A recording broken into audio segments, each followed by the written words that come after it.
Don't judge each day by the harvest you reap but by the seeds that you plant. Life is not a matter of holding good cards, but of playing a poor hand well. I kept always 2 books in my pocket, one to read, one to write in. I travel not to go anywhere, but to go. I travel for travel's sake. The great affair is to move. There is no duty we so much underrate as the duty of being happy.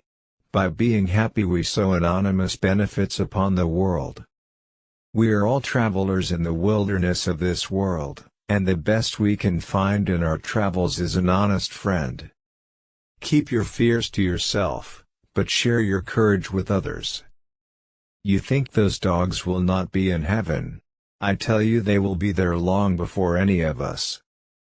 So long as we love we serve, so long as we are loved by others, I would almost say that we are indispensable, and no man is useless while he has a friend.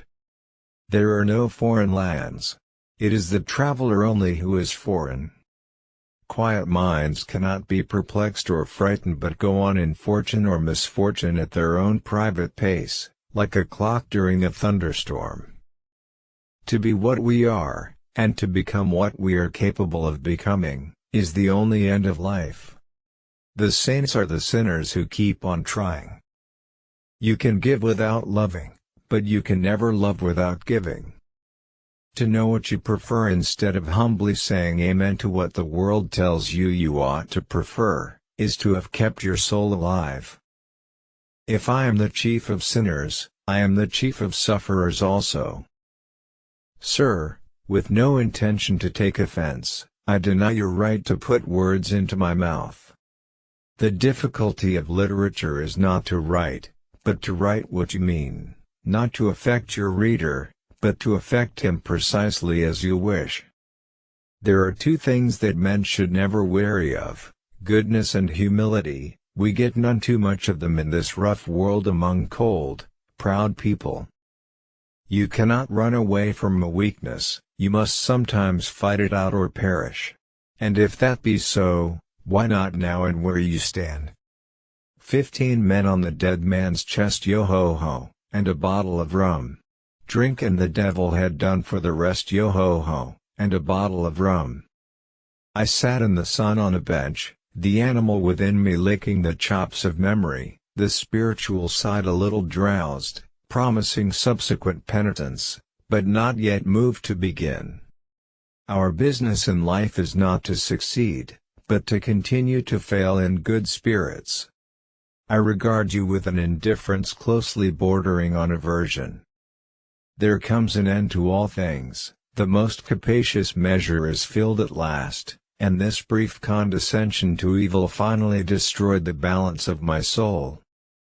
The world is so full of a number of things, I am sure we should all be as happy as kings. All human beings, as we meet them, are commingled out of good and evil, and Edward Hyde, alone, in the ranks of mankind, was pure evil. Perpetual devotion to what a man calls his business, is only to be sustained by perpetual neglect of many other things. Many's the long night I've dreamed of cheese, toasted mostly. Everyday courage has few witnesses. But yours is no less noble because no drum beats for you and no crowd shout your name. It is perhaps a more fortunate destiny to have a taste for collecting shells than to be born a millionaire. She had an evil face, smoothed by hypocrisy, but her manners were excellent. Books are good enough in their own way, but they are a mighty bloodless substitute for life. You start a question, and it's like starting a stone. You sit quietly on the top of a hill, and away the stone goes, starting others. Here then, as I lay down the pen and proceed to seal up my confession, I bring the life of that unhappy Henry Jekyll to an end. An intelligent person, looking out of his eyes and hearkening in his ears, with a smile on his face all the time, will get more true education than many another in a life of heroic vigils.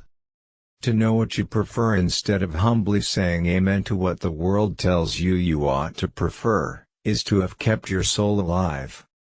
Quiet minds cannot be perplexed or frightened but go on in fortune or misfortune at their own private pace, like a clock during a thunderstorm. Politics is perhaps the only profession for which no preparation is thought necessary. The truth that is suppressed by friends is the readiest weapon of the enemy. All sorts of allowances are made for the illusions of youth, and none, or almost none, for the disenchantments of age.